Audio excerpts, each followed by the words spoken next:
Best suspense story in Hindi. Hindi suspense कहानी। यह एक सस्पेंस और थ्रिलर स्टोरी है। एक रहस्यमयी किताब जो आपको सब कुछ देती है, लेकिन साथ ही उसकी कुछ शर्तें भी होती है। शर्तें ना मानने पर यह किताब करती है आपका नुकसान। तो यह कहानी आखिर तक जरूर सुनिए, आपको काफी मजा आएगा। सूरज अभी नौकरी की तलाश में है। घर की हालत ठीक ना होने के कारण उसकी पढ़ाई ज्यादा नहीं हुई है।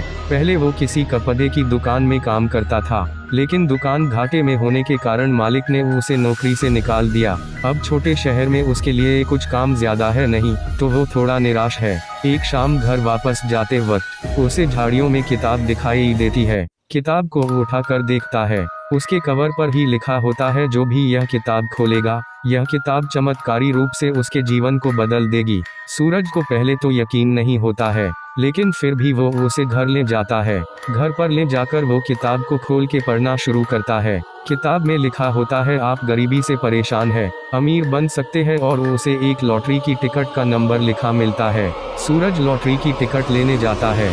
थोड़ा ढूंढने के बाद उसे उस नंबर की टिकट मिल जाती है और उसकी 1 करोड़ की लॉटरी लग जाती है। किताब में जैसा लिखा होता है, सूरज वैसा ही करता है। किताब उसे एक बस लेने को कहती है, सूरज वैसा ही करता है। धीरे धीरे किताब की मदद से 1 साल में सूरज की 5 बसें चलने लगती है। सूरज अब करोड़पति बन चुका है। समय ऐसे ही काम कर रहा था। सूरज की इनकम बहुत ज्यादा हो चुकी थी। वह पैसों के नशे में कुछ ज्यादा ही उड़ने लगा था। फिर एक दिन सूरज एक अहम नियम को तोड़ देता है। किताब की शर्त थी कि उसे रोज एक बार खोल के पढ़ा जाए। सूरज पैसों के नशे में एक दिन किताब खोलना भूल जाता है। फिर जब उसके अगले दिन सूरज किताब खोलता है, तो किताब की शर्त ना मानने की वजह से किताब उसे दंड स्वरूप उसकी आधी दौलत दान करने को कहती है, वो भी 2 दिन के भीतर। सूरज को लालच आ जाता है, वो किताब की बात नहीं मानता। उसकी बात ना मानने पर किताब उसे आखिरी चेतावनी देती है और लिखती है कि अगर उसने नहीं किया तो उसकी सारी दौलत बहुत जल्द खत्म हो जाएगी। सूरज को अब गुस्सा आता है। वो किताब को लेकर फिर जंगल में झाड़ियों में फेंक देता है और सोचता है कि अगर वो ठीक से काम करेगा तो ऐसा कुछ नहीं होगा। अगर यह किताब मेरे पास नहीं रहेगी तो मुझे इसका कोई भी दंड नहीं देना पड़ेगा, इसलिए मैं इस किताब को यहीं पर फेंक कर वापस अपने काम को ठीक से करूंगा। लेकिन सूरज जो सोचता है, ऐसा कुछ नहीं होता।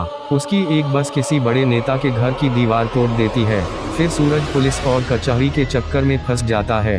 उसे जेल भी हो जाती है। धीरे धीरे किताब ने जो बोला वो होता है। सूरज फिर अपनी पहली सी हालत में लौट आता है। सूरज उस किताब को खोजने फिर जाता है, लेकिन सूरज को वह किताब कहीं भी नहीं मिलती। अब वह अपने सर को पकड़कर बहुत रोता है और बोलता है कि जीवन में हमेशा अपने कार्य को नित्य और नियम से करना चाहिए। आज मैंने मेरे पास जो कुछ था वह सब कुछ खो दिया, लेकिन उसे वो नहीं मिलती।